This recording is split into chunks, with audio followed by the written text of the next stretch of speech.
Jonathan Forbes, citizen at large. David Slatty, citizen at large. David Ellsworth, member at large. Ben Gordon, TPSN. Please. Jim Shark, acting chair. Glenn Watson, Environmental Protection Commission. Danny Collins on the planning commission staff. Sally Thompson, citizen at large. Okay, Ed Newsom, citizen at large. okay. Can we, is somebody gonna call the roll? Yeah. Yeah, I've got you. Okay, All right. So Tim Horst is running late, correct? correct. Jim Shirk, Here, Danny Collins, Here. Christopher Fellerhoff, Terrence McCluskey, Abigail Flores. John Marine sitting in for Abigail Flores. Thank you, John. Joel Yap. Here. Thank you, Joel. Elaine Watson, here, Brent Buffington, Here virtually. Frank Koffenauer,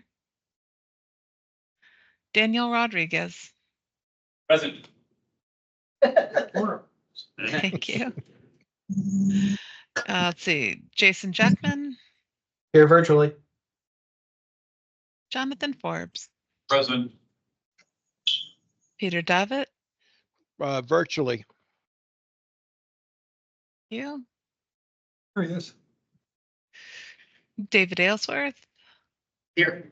John Kubicki. Here virtually. Thank you, Faye Miller, Brandon Littleton, Mike Disco. Virtual. Thank you. Sally Thompson, Here.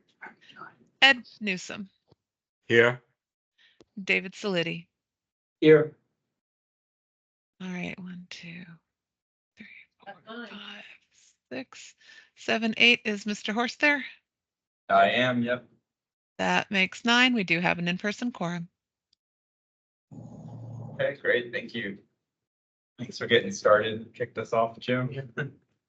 I didn't want to be seen as pushing in. Oh, no. I mean, you were on whole meeting, you're welcome to. No. Okay.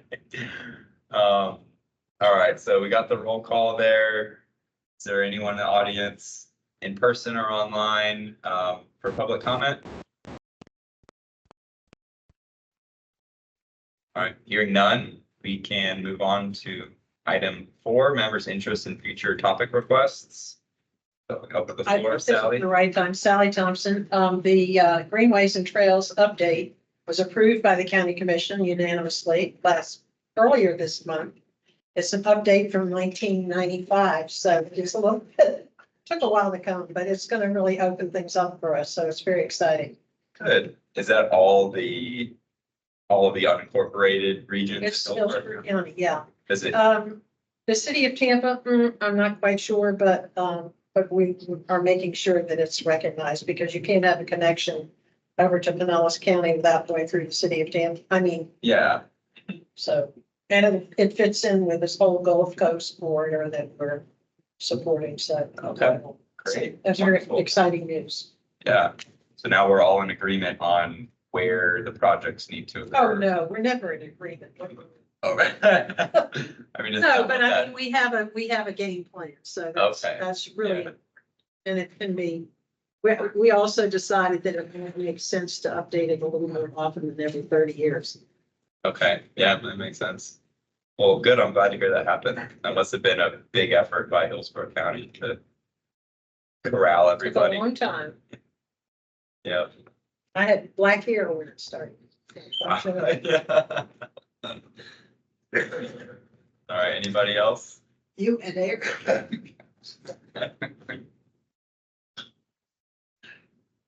Peter Davitt, can you hear me? Yep. All right, we have a critical mass ride Friday night, 8 o'clock at Curtis Sixon Park. Hopefully it won't rain, but we'll have a good time either way. Thank you. Great, thank you, Peter. Anybody else?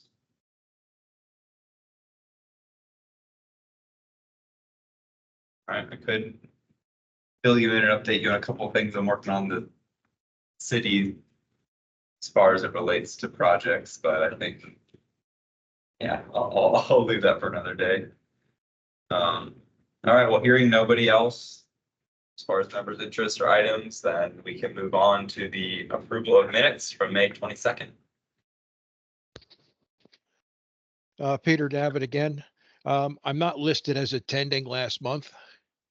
I was there in person.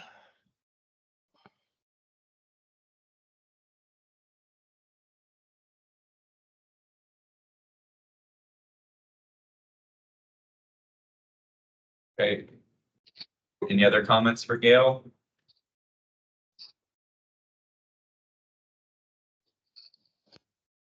Want to wish to approve?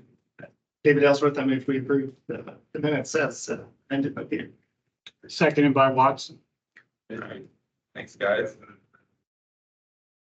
All those in favor, say aye. Aye. And all those opposed, please say aye. All right, the motion passes. Thank you very much, everyone. Okay, so now we've got, let's see, 1, 2, 3, 4 status reports, so we can get to them. First up is the Access 2050 plan, cost feasible and financial scenarios. This is Elizabeth Watkins from the TPO staff and Lauren Brooks from AECom. Going to be bringing this to us. Good evening. Thank you for allowing us to present today. I'm Elizabeth Watkins. I'm here with our consultant Lauren Brooks to present to you the cost feasible plan financial scenarios. So I'll give a quick overview of what the long range plan is and what this cost feasible plan means and some background. And then I'll hand it over to Lauren to go through the actual scenarios and some of the facts and figures. So as you'll recall, the long range transportation plan sets the transportation vision for the next 20 years in Hillsborough County. We update it every 5 years because, of course, things changed. With the last long-range plan, we thought we would have the surtax to use for transportation projects. That has changed since the last time. So this is kind of a continually evolving document that is high level and visionary of where we want to go as a community for our transportation system. And it really helps guide federal dollars for transportation improvements. And it's helpful to be on this in the long range plan if jurisdictions decide to go after discretionary grants. They can say, hey, this has been vetted, there's community support, it's in the long range transportation plan. So the presentation before you today, it kind of distills a lot of the previous information that the BPAC has received as it relates to the long range plan. It may sound familiar about the needs assessments. So really what this whole cost feasible plan is in the name. What can we afford over the next 20 years for transportation? So we took all of those needs assessments that came before you and the revenue forecast and came up with a variety of different scenarios to illustrate what level of performance in our transportation system we think we could get based on different financial scenarios. So we have these to present to you today. And of course, we take public input, TPO board and committee direction, and come up with this ultimate cost feasible plan for the long range plan. We're in a little bit of a funny position because the board has already provided direction to us at the June 12th meeting, but we still think it's really valuable to hear BPAC's thoughts on this overall approach because we'll be coming back to you with a final draft in August. So this is really the opportunity to weigh in on this.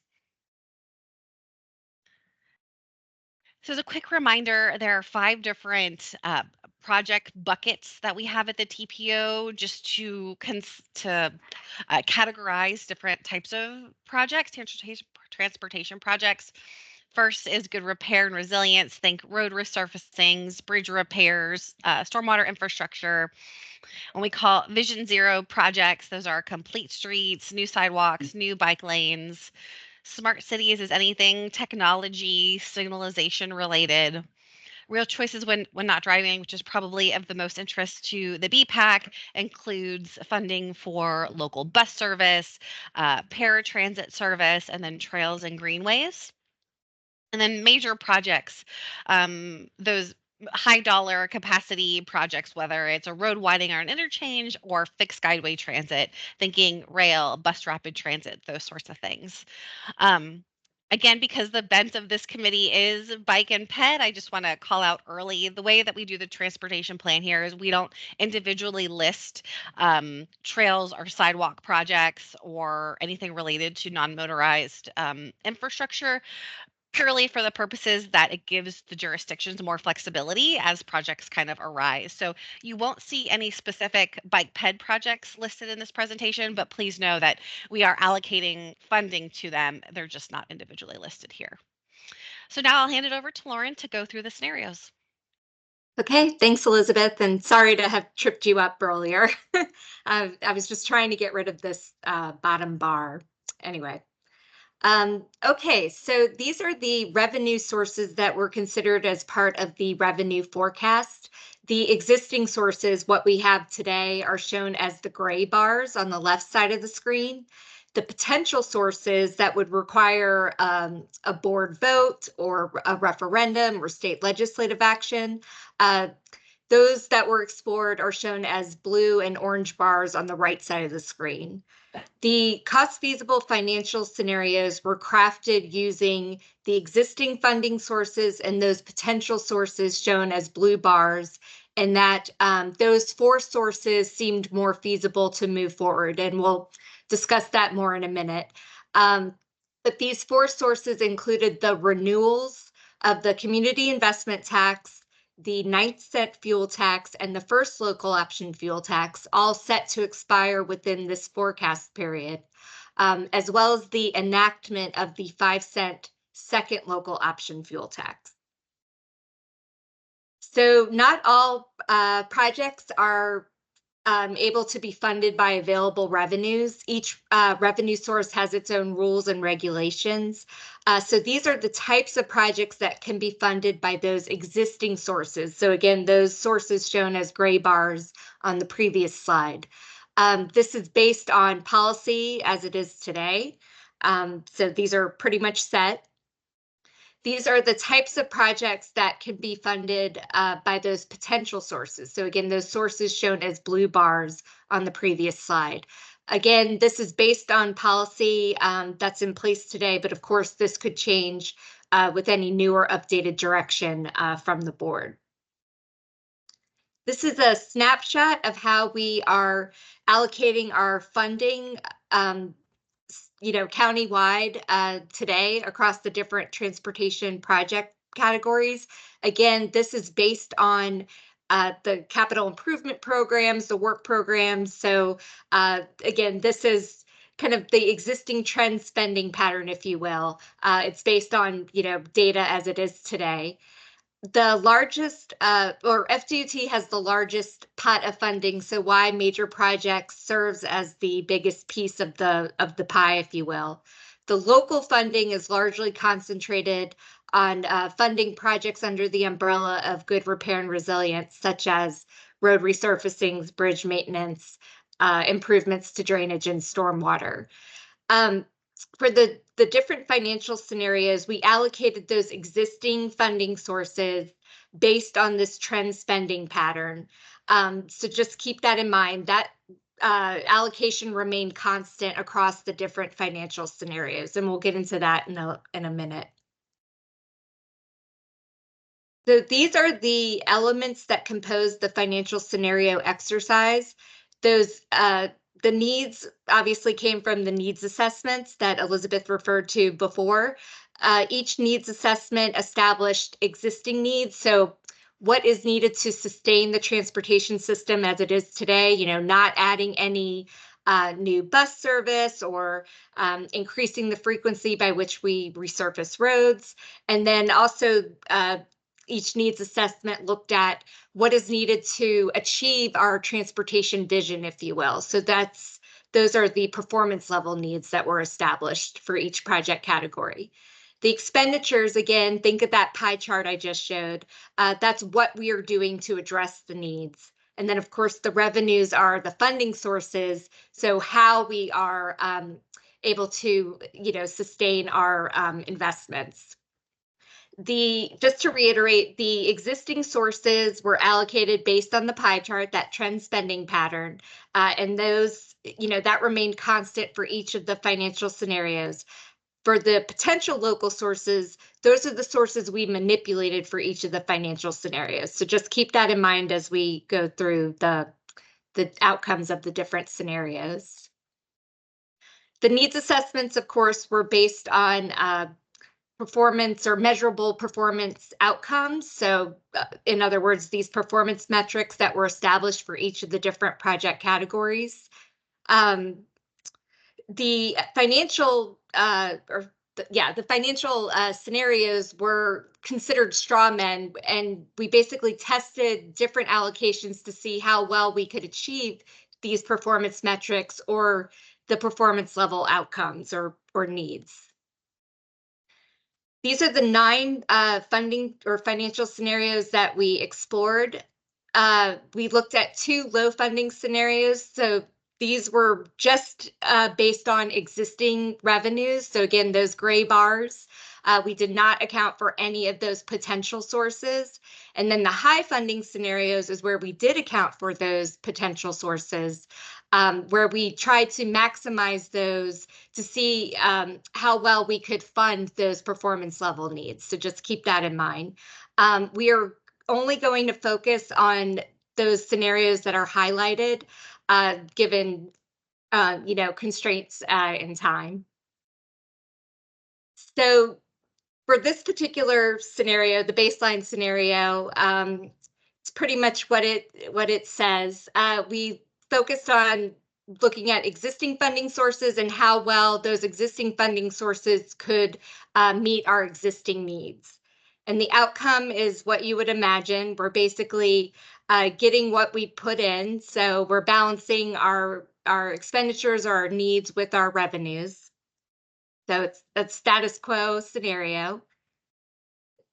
This next low funding scenario, we wanted to see how well the existing funding sources would address our performance level needs. So again, we allocated these existing funding sources based on that trend spending pattern and wanted to see how well we could meet those performance level needs across the different project categories. So if you refer to the right side of the screen, we have a pain scale, if you will. So you can see we have a lot of sad or frown faces across the board, meaning with the existing funding sources, we're not doing such a great job at addressing our performance level needs across the different project categories. So this is the first of our high funding scenarios where we did start accounting for those potential local sources. So again, those 4 sources that were shown as blue bars, they're at the bottom of the screen. We allocated the potential sources based on our trend spending patterns, so similar to the existing funding sources. And again, we wanted to determine how well with this particular allocation we could, meet our performance level needs.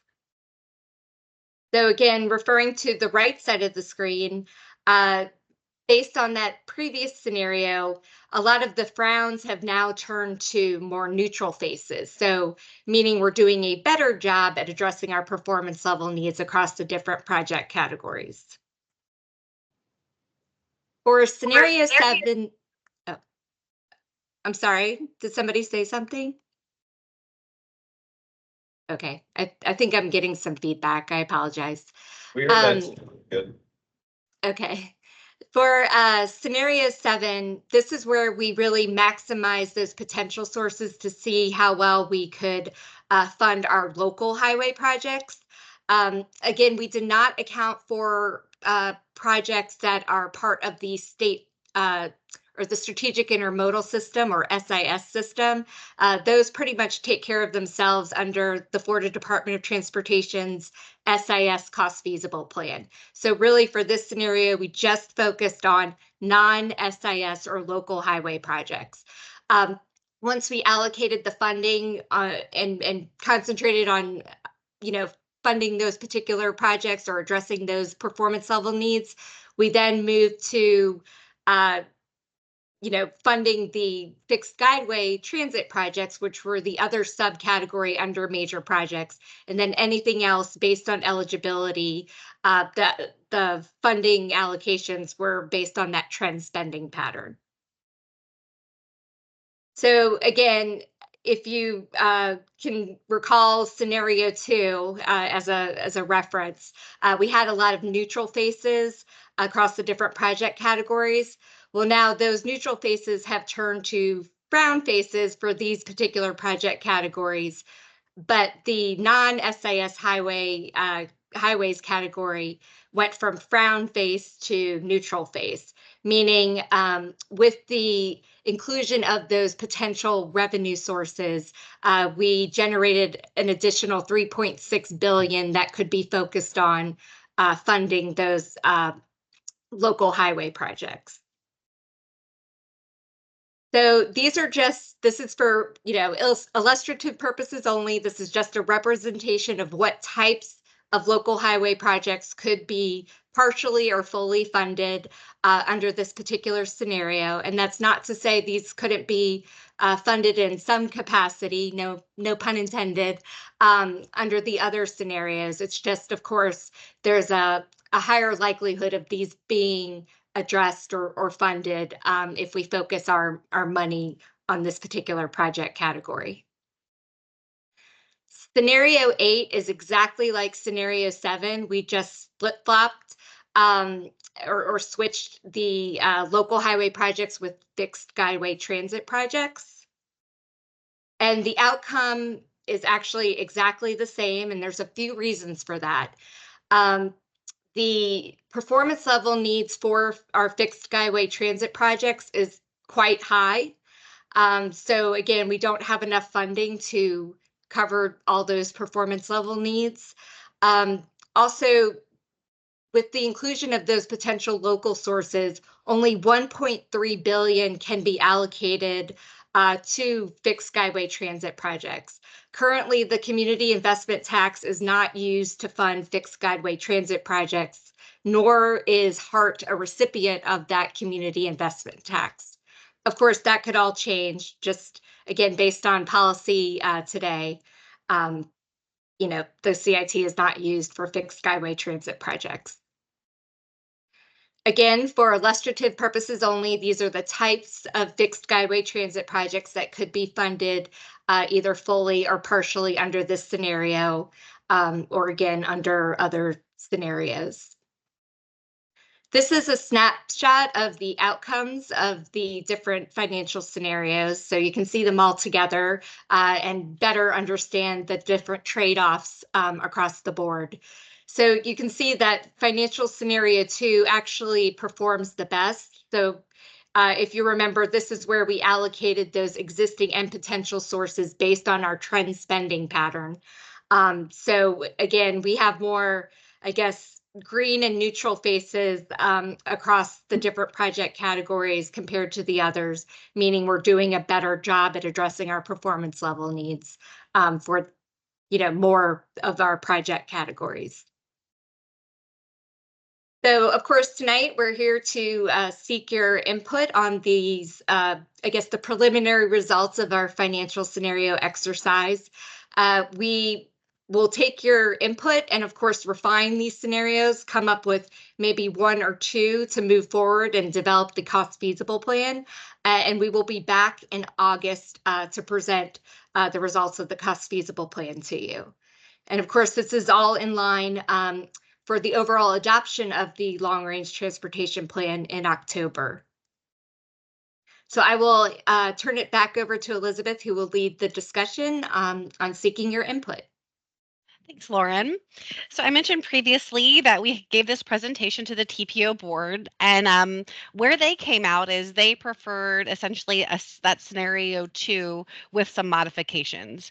The direction that we got from the board was, yes, it's okay to assume that the community investment tax and the 9th cent and the first local option fuel tax will be renewed because all three of those critical funding sources are expected to expire through 2050. But they told us, no, do not include that new fuel tax, which would be the second local option fuel tax. Do not include that in your financial scenarios. So basically, the message from the TPO board was, assume that the revenue that exists today will exist in the future, but don't add anything else. So that's the direction that we receive from them. I'd love to hear BPAC, any members from the BPAC, how you all feel about that, and any questions or comments you may have on the scenarios. Go ahead, Jim. I have a question.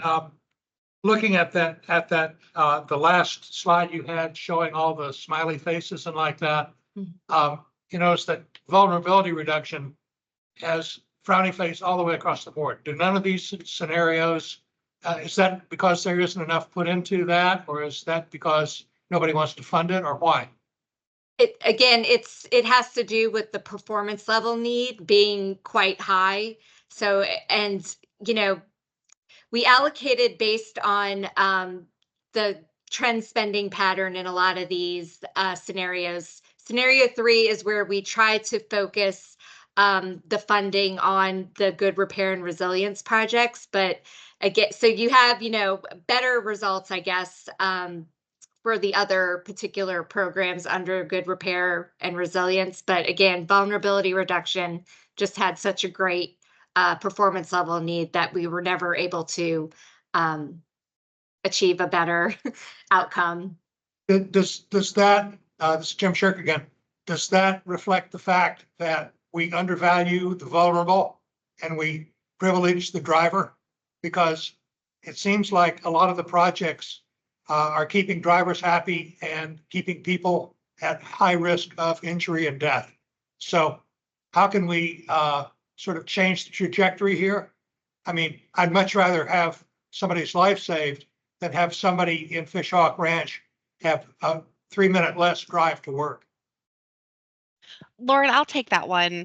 I just want to clarify that when we talk about vulnerability reduction, what we're really meaning there is like shoring up our infrastructure. So making the roads more resilient, even like side trails, just making our assets physically more resilient. The projects that you're talking about, which are extraordinarily important, would be probably more under the Vision Zero, those safety treatments. So we kind of categorize them differently. Well, in terms of vulnerability, we can't even talk about the elephant in the room regarding vulnerability. So I'm not even going to worry about that. Thank you. Hey there, my comment or recommendation would be to kind of move forward with the existing plus potential one, but do what you can to deprioritize the major projects funding. My experience in this industry is that one project can just take up all of the funding for an entire region. And if you were to spread that out in a more equitable manner, you can do a lot more projects and improve transportation and improve the safety of the transportation network in a more meaningful way than all of the funding going towards, lane expansion, highway capacity improvements, like these kinds of things. So that would be my big recommendation. I like all the categories except for the major funding for major projects, because that just, doesn't prioritize safety. It doesn't prioritize, walking and biking. And if you want to, there's ways to improve, we'll say traffic congestion through maximizing funding for smart cities and doing more, smart signals and, traffic operation improvement projects that will go a lot farther for the money that you spend rather than these kind of widening projects. That's how I'd like to see money get spent in our county. Yeah, I'll let Martin, I'd just like to add to that, to what Tim is saying, is that, you know, it's really the goal of this, this committee to, over the years, to push that funding trend more towards choices, real choices when not driving, and Vision Zero and things like that, but away from the major projects. So, you know, our comments really are, hey, let's try to, you know, push that trend, encourage that we move that piece of the pie so that we see more funding going towards things that are not these major highway specific, vehicle specific projects.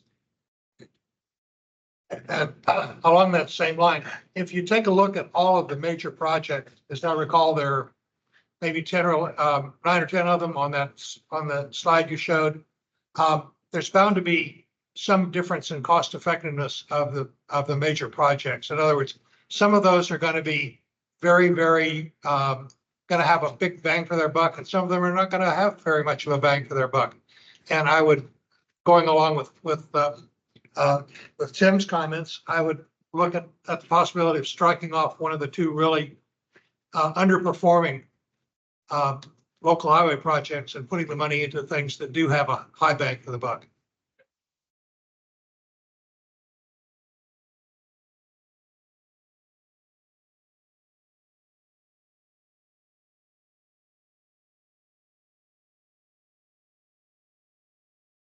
When you're talking about congestion too, it's usually just for 4 hours during the day, you know, 2 hours in the morning, 2 hours at night at the most. You know, it's like we're optimizing our transportation system for those 4 hours of, you know, and things are more flexible now as far as working from home, you know, hybrid schedules, you know, more flexibility when it comes to when you start work and when you end work, like. Yeah. Anyone else have thoughts to provide to them?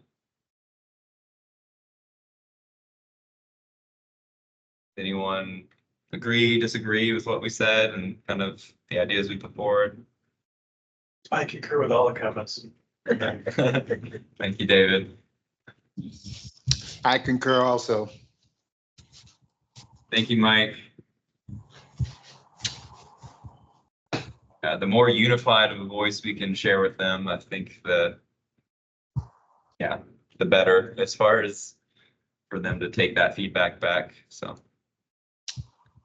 Well, I do have a comment more so for public transit for people who don't have cars, which you have a lot of in this city, and more people moving every day that don't have cars that come from major cities where you don't need cars. As far as like public transit for the bus system, what would it take maybe for the buses to run a little bit later? Not adding more buses, but maybe adding more time possibly? Elizabeth, do you want to answer that question for the real choices? Yeah. So as part of one of the needs assessments that fed into this cost feasible, we did have 2 levels of performance for our bus system based on Hart's TDP and their vision plan. So from what I recall, and this was over 6 months ago, that plan would increase frequency, make it later, and have more routes. So it's something that is kind of baked into here as a scenario planning exercise. And I think it's something that Hart would like to do. They just are very resourced, under-resourced. So I guess all to say that is incorporated here as much as possible based on Hart's plans. So what would it take to possibly get some of that information to Hart? So we took their information and fed it into here because they know their system best. And I think there's a Hart represented on BPAC, so he probably knows more about this than I do. but I know they're constantly looking at their system and refining it and doing the best they can with the resources available. I don't know if I'm like directly answering your question though. Yeah, yes, you are. Okay. Thank you.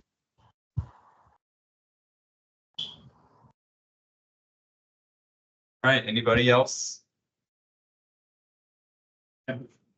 Yep. Hey, Dan Rodriguez with Heart, and just to touch on what Elizabeth is saying, yes, it's in the TDP plan. It's in our plans to try to get back to pre-COVID, even pre-mission max type service. And that has always been pushed up to the TPO and to the FDOT agencies that do the funding. So that is exactly what she said. We feed into all these studies so that, you know, hey, that's where we want to get to. Obviously, it's always a funding issue. So, you know, the ask is there. So, and I'm with Jim too, you know, I saw vulnerability there. I think of vulnerable communities. I think of vulnerable people. I think of, you know, I think the better word to use there is resiliency. Try to harden facilities. I get that. We do that too at our place. You know, but I would, you know, a lot of these projects and things, they overlap, right? How do you mitigate congestion? How do you mitigate, you know, dangerous intersections? They all cross over. And just keep in mind that you do that with transit, you do that with widened sidewalks, you do it with safe bike lanes, you do it with a complete street type, even the highways as well. So, you know, you gotta, those some of the roads I noticed there, I know for a fact they have no sidewalks or nothing to get past or across them. So just to keep that in mind that when they put these installations that even though I saw a lot of bad smiley faces on transit, I wasn't happy about that, but it is what it is. But hopefully some of these projects bleed into each other, that they do still meet the needs of some of the other people in the group that, you know, that they get, you know, that meet that need. So. But I also, all right, thanks, Dan. I also commend Heartline because over the years I have seen a lot of improvements and changes and whatnot, but we can't leave it all up to them. It takes everybody, now, not just their part, but our part and the community's part too, to play a part in all that, as speaking up as well as taking care of their buses and, you know, routes and whatnot and so on and so forth. Things don't always go as scheduled, and that's something people also have to keep in mind. So buses can't always be on time due to traffic situations and crashes and so on and so forth. But I do commend them. I've noticed a lot more buses are going out further. You have a bus that goes out to Wesley Chapel, one that goes out to Brandon, which connects to another bus. I mean, as a cyclist, there are times where I have to take a bus or I want to take a bus. Either I'm too tired or it's too hot outside or whatever the case may be. So I do see the improvements, and I do understand that it takes time and money and planning and so on and so forth. So in my case, I'm patient with it. I know other people aren't, but we all have to look at both sides of the coin, actually, to, I guess, really disseminate and see what's going on. All right, sounds good, Mike. Thanks for your input. Thank you. All right, well, I think we can leave it at that as far as feedback to you guys. I hope you guys got what you need and take that and yeah, better inform your plan and better inform the TPO board with what we would like to see out of this. It was very helpful. Thank you for your comments and suggestions. Yeah, thank you so much. Appreciate it. Bye-bye. Thank you. Bye. Bye. All right, so up next, Casey with the Tampa Downtown Partnership. Hey, Casey. Hey, Tim, everybody. So some familiar faces, some new faces. Ben will help me get this up. It's my first time presenting, so hopefully I do a good job. Let's see.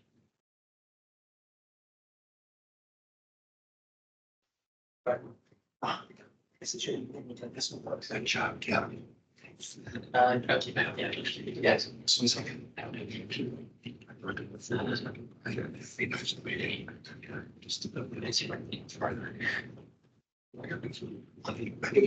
project, which I don't.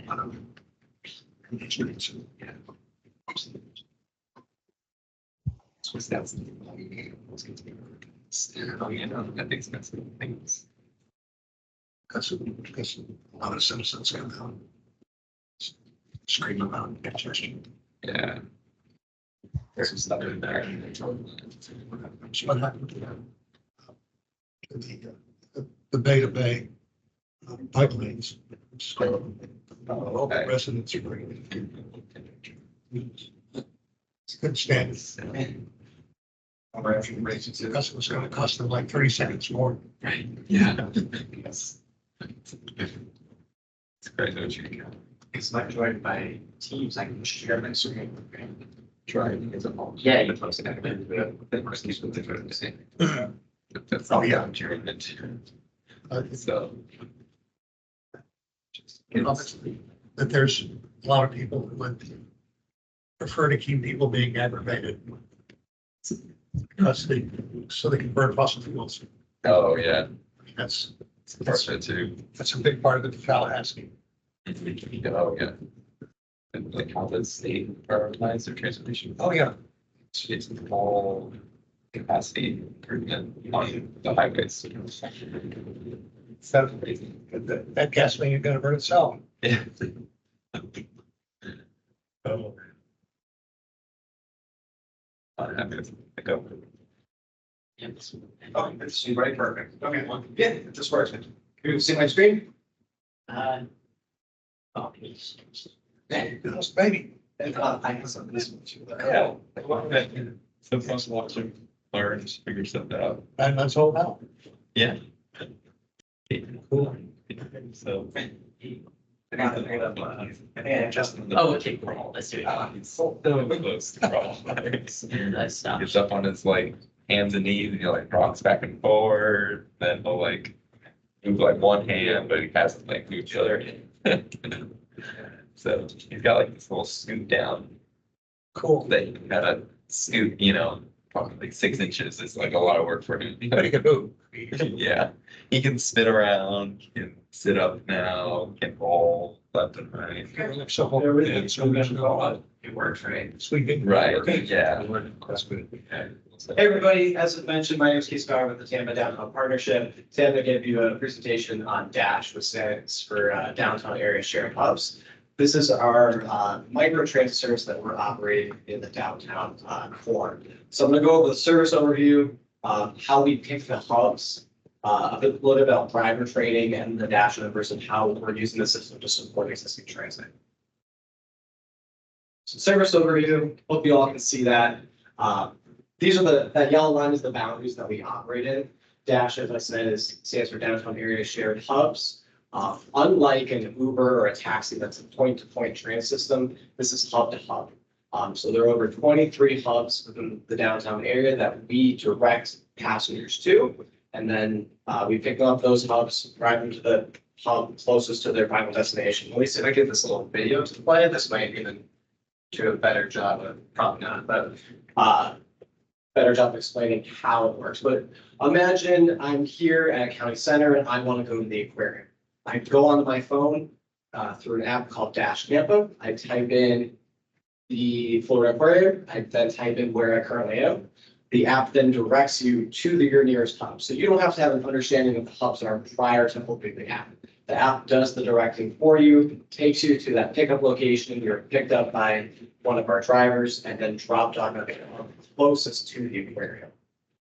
Another thing that's great about this is it does have the opportunity to be shared. Let's say someone independently of myself is also at the county center or nearby, also wanting to go to the aquarium at the same time and request it. It will pair those riders up together, take them together to the same location. So it's kind of you've heard of like Uber, carpool, same type of concept there as well. Additionally, when service is in high demand, it will also pick up folks on hubs that are along that route to that destination. So there's an ability to have a great carpooling feature. The hub selection, how we did this and how we try to figure this out, and I'll scroll down a little bit too so you guys can see it. There's just one example of our hub. So this is the Curtis Nixon hub over at Gasparilla Plaza in between the Tampa Museum of Art and the Children's Glacier Museum. What we kind of looked at was, you can kind of see this down here, we looked at proximity to existing transit. The Tico streetcar line, micromobility, that includes bike racks, scooter ride locations, things like that, terror water taxi, and then existing bus stops. This all helps determine where we place these hubs, so then folks can use our system as a connection to existing transit options. What I'm really proud of is when we launched this back in October 2023, we made our drivers go through some extensive training, including the bicycle friendly driver course.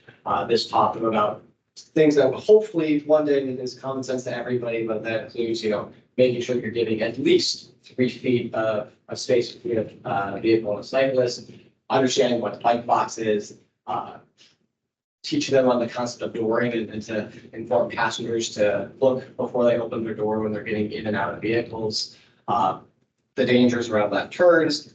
And we plan to do an annual review of this and other training every October. So we also send our drivers to Hart actually for a day, and they just train with Hart as well. So our drivers are pretty great, trained a lot more than an Uber driver would be. It's a completely different system.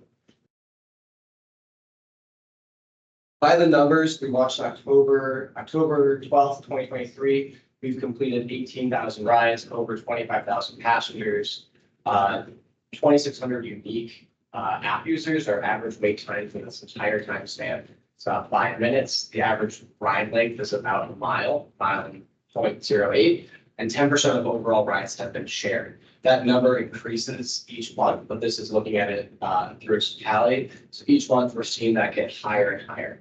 And why we like this system, a hub-to-hub versus a point-to-point system, is that we believe it's training the downtown community for transit to come. Everyone calls me every now and then and they say, why can't this drop me off exactly where I want to go? I try to tell them that a train's not going to do that. The bus isn't going to do that. The streetcar's not going to do that, and neither is our service. So we're trying to teach people that when we become a big downtown, we become an urban destination, that we have to move past this point of where everyone needs to be dropped off directly at your door. So that's kind of the concept behind that. And then what we're most proud about is that we've also instituted a streetcar walk shed zone. What this does, if you see there on that map, and I can zoom in a little bit for you. Any rides that are requested within that red boundary and that end within that red boundary, we don't service them. We push those users to use the streetcar. It's an existing transit service. That's a great free transit service. And so we want users to use that and use already existing transit that's in the downtown community. Our rides are $2 per person, so they align with existing transit fares. And we also make sure to strategically place them at destinations, workplaces, residents, and near the Marion Transit Center as well. That's it. That's my presentation. I'd love to hear questions and feedback from this group about the transit service. Anyone's written it, feedback on that. Thing I forgot to mention too is that our drivers are known as ambassadors. So they're not just drivers. When you get into a vehicle, they will tell you about downtown, what's happening in downtown, recommendations of places to eat. Another great feature that they do is their eyes on the street. They extend our existing on-street ambassador program for a couple more hours. Service runs from 7 a.m. to 11 p.m. Monday through Saturday, and 12 p.m. to 8 p.m. on Sunday. I think it might be 7 p.m. On Sunday. But what this does is it's more eyes on the street. They also report back things that they see. Hey, debris in the street, code enforcement issues.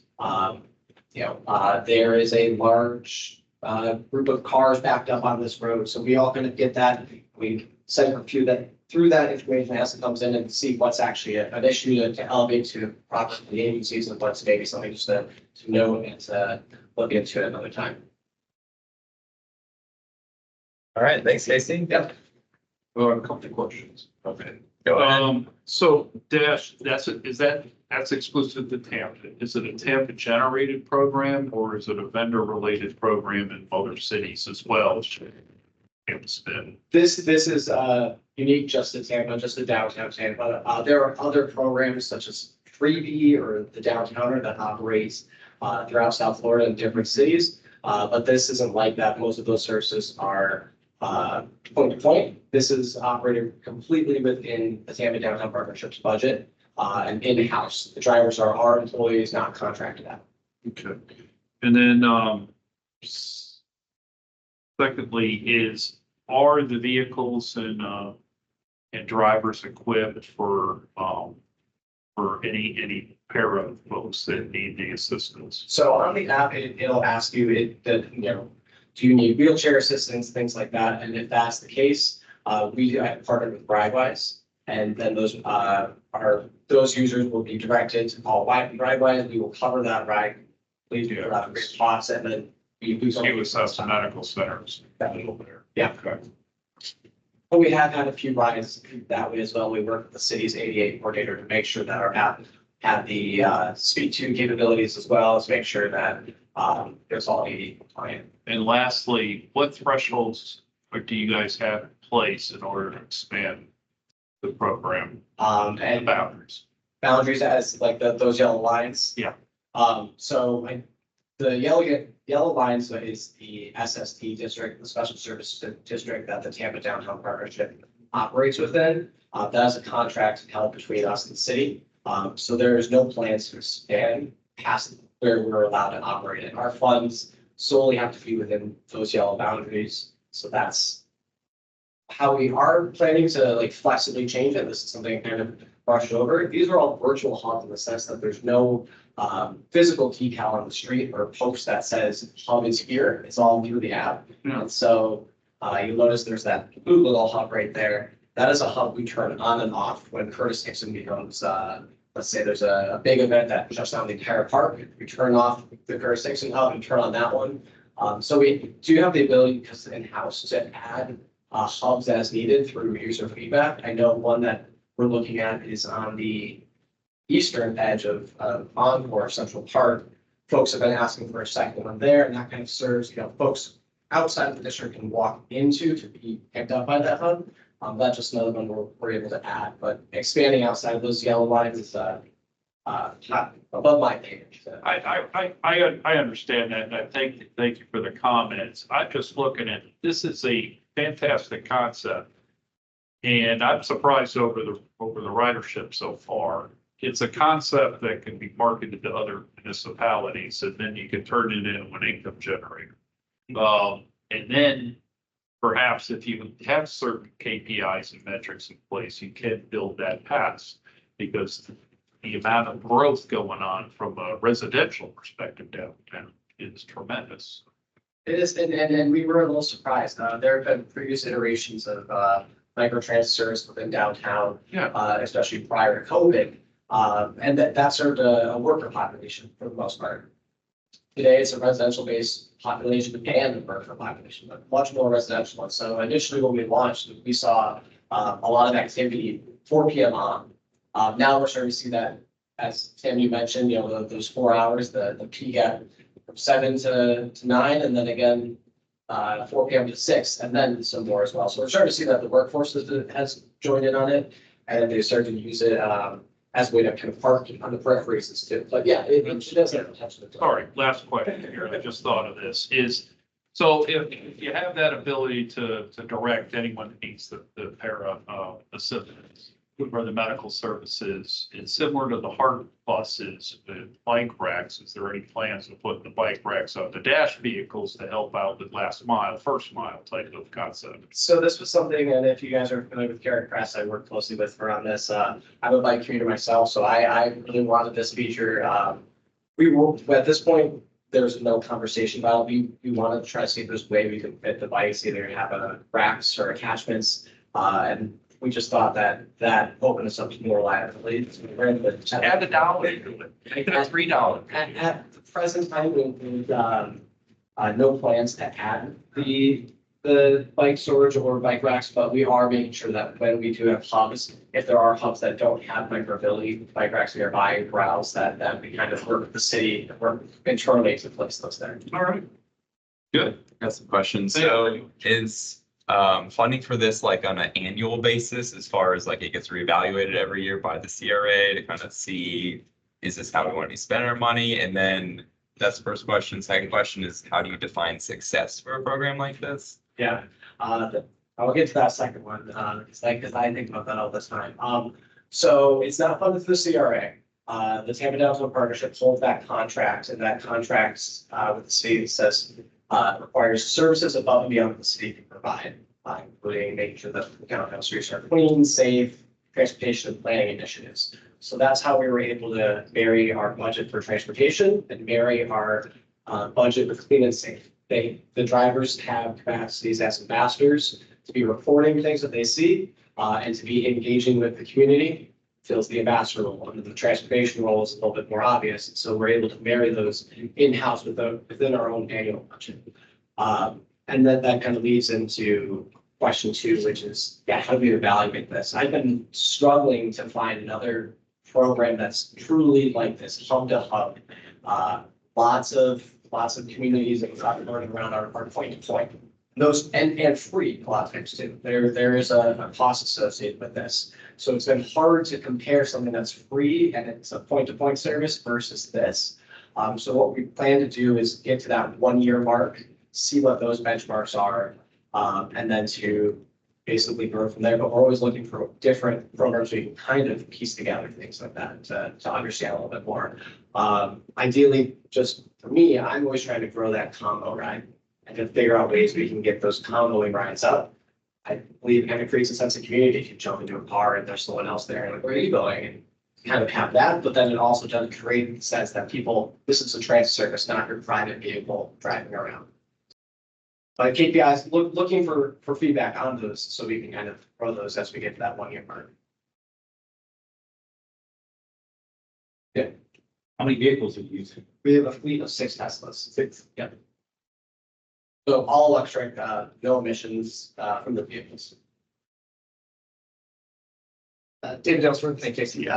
Yeah, thanks for the presentation. Just some feedback on, so first I applaud that you're doing bike safety training for your drivers, and it's outstanding. I've seen a couple ideas that maybe you're already using, but one is like, if you've heard of the Dutch reach, but the idea that you use your right hand. Okay, so that's a new training, outstanding. And second is putting stationary bikes, having drivers on them and have cars drive by them at different speeds. I've seen that used in bus services, and I think that's very powerful for people that aren't cyclists. Yeah, I've not, don't realize the wind you feel from or whatever the discomfort. So just some feedback, but it sounds like you've already had it. No, that's a much better idea. When we did training, I was on the bike and they were driving past me, and then I was giving a little bit more feedback. I like the idea of switching it around. Not to switch them together and tell people have experienced that they and they put them on a stationary bike and they're, that would people who aren't comfortable cyclists don't have, And with that, please, Ben, help me out when I'm way past my time. A lot of our drivers came from the Uber and Lyft world. And when we tested them on the bike friendly safety, gave them the assessment before any other information was given to them, so we got to see where they were coming from. The amount of folks who didn't know what a Cheryl was, didn't know that a bike box isn't where you're supposed to be stopping your vehicle. It is alarming, and that's indicative of a larger kind of just society today. But we've been proud to train them on that, and then we continue to do some.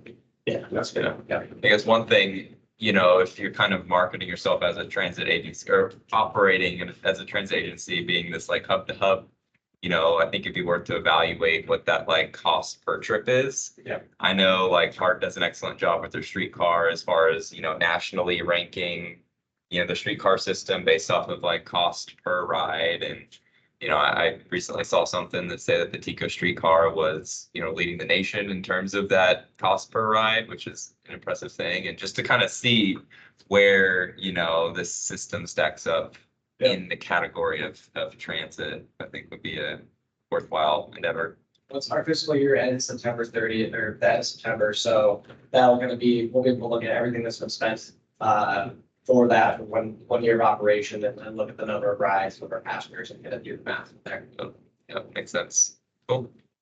Okay, thank you all. Good. Yeah, thank you, Casey. Yep. I can figure out how to stop sharing on my phone for you.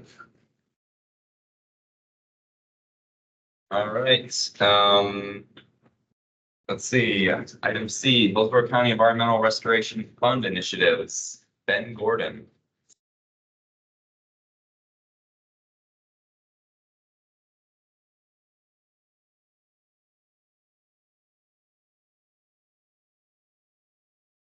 Casey, if you don't feel like you got to hang out the rest of this time too. It's just a little roadways, but I think there's something new on the agenda, so All right. That's nice of you.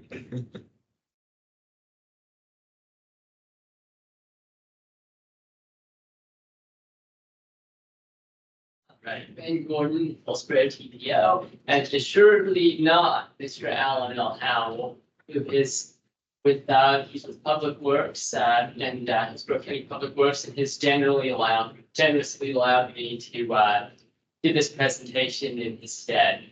And so at times I may give off a little bit of a 10-year-old fudging his book report by, but I think I'm a little better prepared than that. So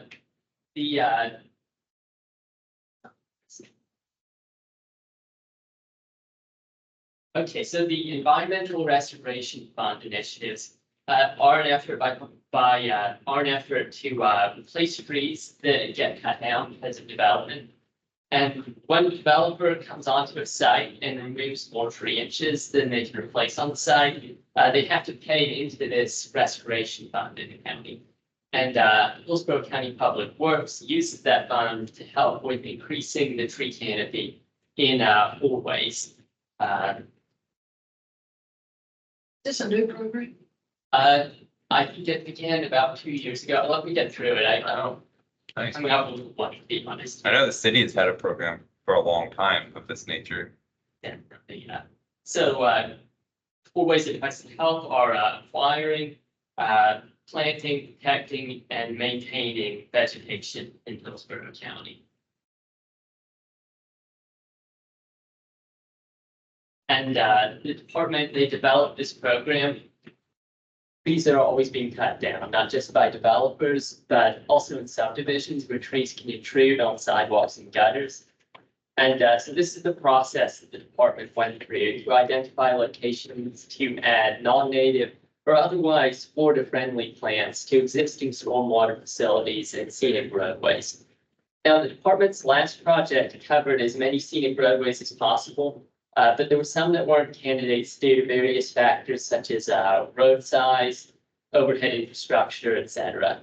And they reestablished plant palettes, and they've done designs for landscape plans, both in-house with Public Works and through consultants. And they've been installed and are now being maintained. So the site selection criteria for ponds, they made sure that any selected ponds would be visible from the roadways to enhance the aesthetics of the roadways themselves. And that was their pilot program. They made sure there was enough room for plantings to avoid interfering with the functional aspects of stormwater ponds and any other infrastructure nearby. For roadway medians, they made the same priorities, focusing on scenic corridors, ensuring good distance for safety purposes. And so the medians had to be at least 18 feet in width, because anything less than that goes hard on the trees and could impact the infrastructure nearby, like curbs and gutters.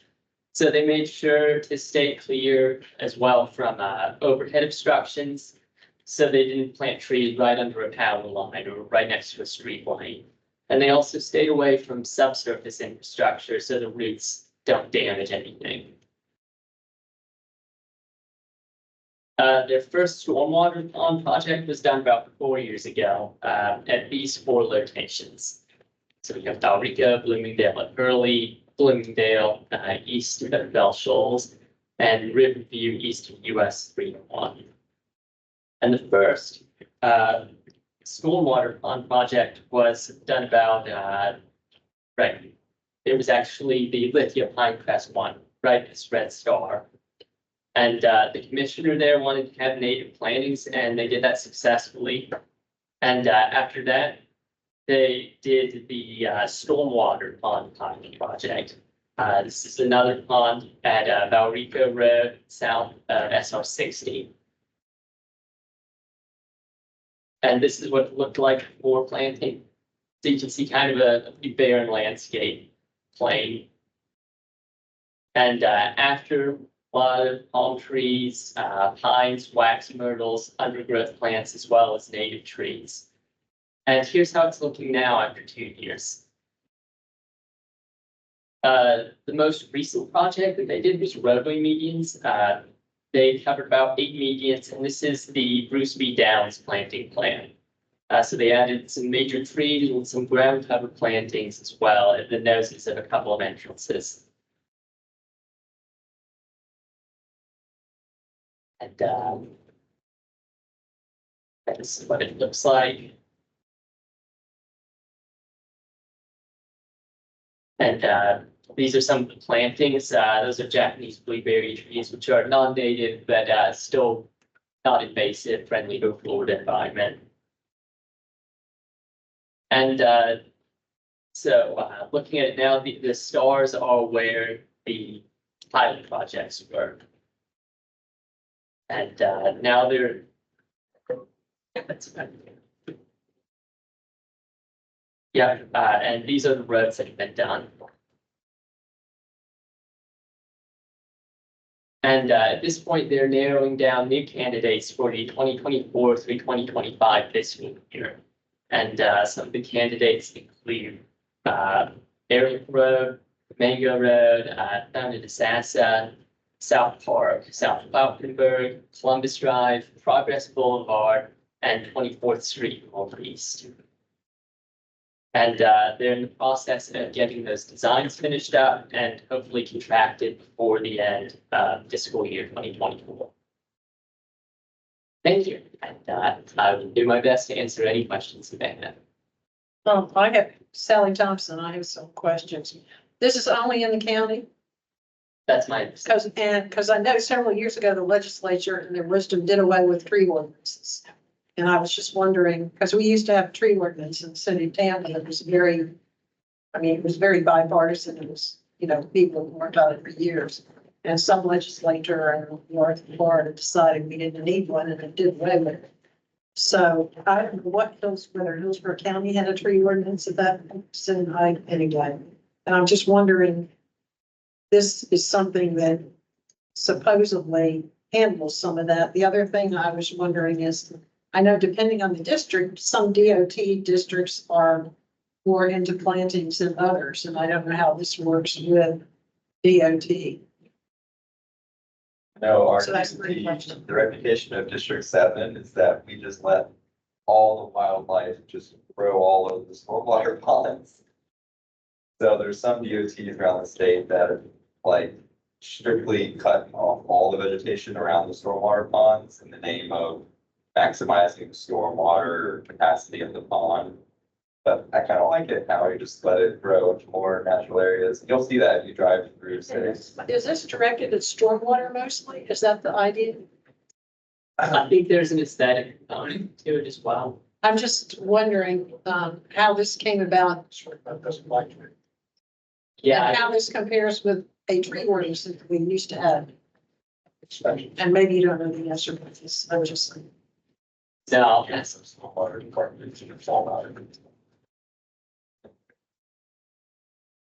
You know anything now that you work for the city? So like, for instance, a brand new stormwater project is opening up in South Tampa called McDill 48. It's off the Manhattan Boulevard next to like Averill. Well, McGill 48 is an ELAP program project, park. Yeah, it is a park project, but it has a large stormwater component to it where there used to not be a pond on that site, and now there's a large stormwater pond. And they've been very much in support of just having that be like a ecological area with all the plants and animals. And the idea is you won't even know it's a stormwater pond, but it's functioning as that. But they're going for that, very wild and being part of it. So that's kind of my impression. I guess what I'm wondering is, since the tree ordinances were eliminated, what is the city, and maybe the county was never doing anything. When trees are taken, all you have to do is get somebody certified that a tree needs to be removed without, they can be. Like all of the site plans get reviewed, and I don't know. But we don't have the protection we used to. Yeah, I do understand that as far as like development taking precedent, but there is that tree bank that they pay into that goes to plant new plants, and they have a program called Tremendous Tree Program that the Parks Department runs, where they will plant trees all over the city, and it's usually at the request of residents. They'll plant it in their own right of way. I got 2 free trees in my own yard that way. Some neighbors have gotten that, you can kind of see. So it's a very active program. And yeah, cities has a lot of things to prioritize, that, which is very nice. It's nice to hear that Hillsborough County is getting on, you know, starting to do some of this as well. I can't really tell from this whether it's in the initiatives, whether it's a on-site restoration or like a development, stormwater, whatever, versus individual houses or something small. I don't want to belabor this, but I just. Yeah, Ben, I don't know. And then speak on, I can kind of speak, I review on site plans and state and look zonings. And a lot of times when the tree waiver comes through, you know, they have to, a lot of times they go through a plan called rezoning. And ask for a tree waiver, if I understand, and then they goes and they pay money in the bank. For that tree. Are there any like trees that they're not allowed to touch or cut down? They can always find exceptions. Yeah, I mean, Now that we don't have a tree ordinance. No, I mean, grand trees and whatever are supposed to be sacred, but it's not true. yeah, I mean, it's kind of tricky. A lot of times too, it's the balance between you want to put, when you put a sidewalk in or.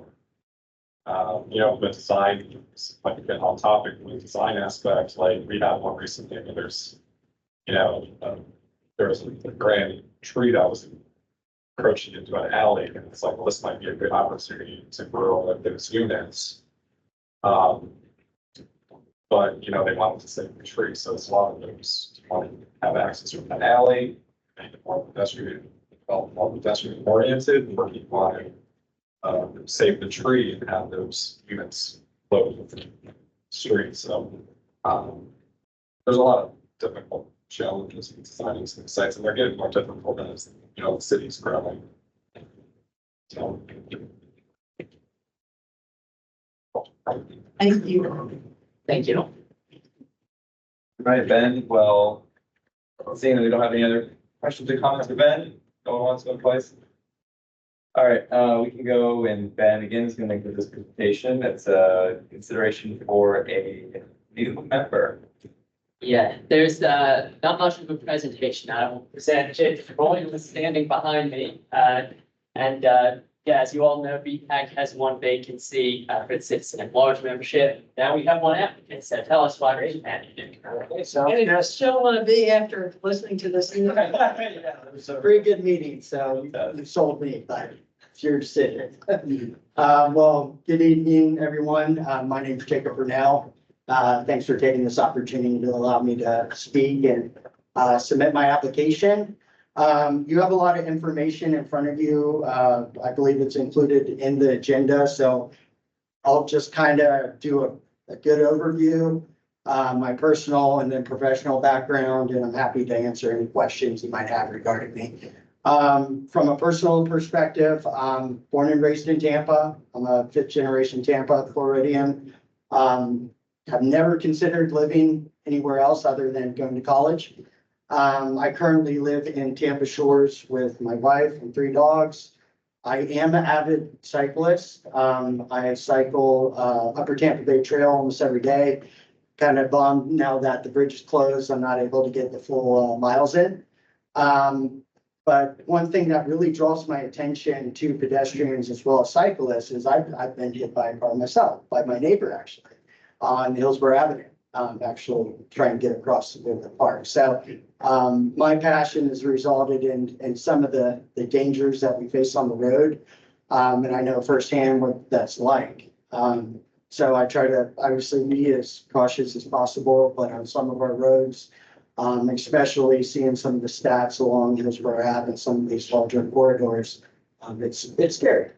But enough about that. I'll go into some of my professional experience and hopefully don't bore you too much. My professional experience consists of more of the political realm. Currently, I'm employed as the Director of Government Affairs at Greater Tampa Realtors. We are the largest professional trade association of real estate professionals in the Tampa Bay area. We have about 25,000 members. My realm consists of advocacy. I handle anything related to local issues, a lot of ordinances, the tree ordinance, unfortunately, we had to work on a few years ago. County commission issues, and some state level stuff, involving just our districts here in Tampa Bay. A little federal, responsibilities fall on me, but it's nothing related to DC politics or anything like that. I also manage a committee for our political action campaign. We actually fund some candidates that support pro-realtor issues, fair housing, private property rights, things like that. At the local level, I'm also involved in several committees. I sit on the Natural Resources Advisory Council for City of Tampa. We're tasked with evaluating that tree canopy and urban analysis every year, and approving it. I also sit on the Tampa Bay EDC Competitiveness Committee. And at the state level, I also sit on a Florida Realtors legislative think tank involving property rights and smart growth development. That consists of about 200,000 members statewide, and it's a group of about 10 to 15 members. I also serve on 2 government affairs committees at the state level and then also at the national level for the National Association of Realtors. Also kind of included in my realm, I'm the public speaker for anything related to these issues with Greater Tampa Realtors, speaking at county commission meetings, city of Tampa council, things of that nature. So that's about all I have. I'm happy to answer any questions you might have about me, any concerns. Thank you. I think we'd really appreciate having someone with your depth of knowledge on board. Because it's one thing to talk about policy, it's another thing to know how it's made. So we need somebody who knows how the sausage gets chopped up. Thank you. I agree. Sure you have time for us? I mean. No, I do. I think that, I was kind of excited when I saw it was after 5 p.m. So I don't know if all your meetings are like that every month, but I did, probably wouldn't make most people excited, having to come in after work, but you guys are all here and I would have no problem with it. Where's your office? It's on Kennedy, West Kennedy. Yeah. Do you like commuting or is it recreational or exercise? Recreational. I'm not a competitive biker. I used to be an ultra runner and then I had a bad ankle roll. I ended up buying a bike, an endurance bike, and I just fell in love with it. So, probably never going back to running. Oh, that's great. Yeah, that's definitely one area that I don't really have knowledge at all is kind of the policies, governmental, political side of our world here, but obviously it impacts it greatly. So yeah, it should definitely be nice to have someone that knew something about that and had some involvement with, the things that you do. So I guess we need a motion. Then, first of all, any other questions or comments for him? I would show that be accepted on board. Could you state your name, please? Jacob Brunel. I would have Jacob Brunel be added to our report. I'll second that. All right. Jim Shirk and Sally Thompson. Okay, all those in favor, please say aye. Aye. And all those opposed. All right, great. Thank you very much. Word. I think the microphone is really turned up today. All right, well, that is it for the items on the agenda. So we can go ahead and, the old business and new business. I know we have the meeting coming up. Yeah. Oh, yeah. Yeah, you What's the date for that? July 24th. Next meeting is same day as the next. Yeah. Yeah, I think, Like, so you have to bring your bike to the next meeting, or to a bike ride workshop. Really? Oh, that sounds great. yeah. So I guess we'll just look out for details for that, Ben. Yes, I'll send out another email, definitely, we can get another one. We won't be here, right? That's right, yeah, well, who is it, we'll be meeting at? Yeah, it's Hidden Spring, it's the Yeah, this is Springs. Fun Yeah. choice. Yeah, very funny. Yeah, so I will send out an email about that later. I also just wanted to add that we have a Tri-County BPAC meeting coming up, and this time it's going to be in Hillsborough. So, and it's on July 10th, so that's a Wednesday as well, also 5:30 p.m. And we're gonna do it as a hybrid as well, so if you can't make it in person, I'll also, you will also have a look at it. So Did you say where it is? it's here in the plant. Here. Yeah, but it's a hybrid meeting as well, so you can. Because you had said Hillsborough by the end of the year, then. Okay. Yeah, Any particular issues that are coming up? we haven't finished setting the agenda yet, but one thing that we are going to talk about is just the Florida Drinker Sales Conference and how that.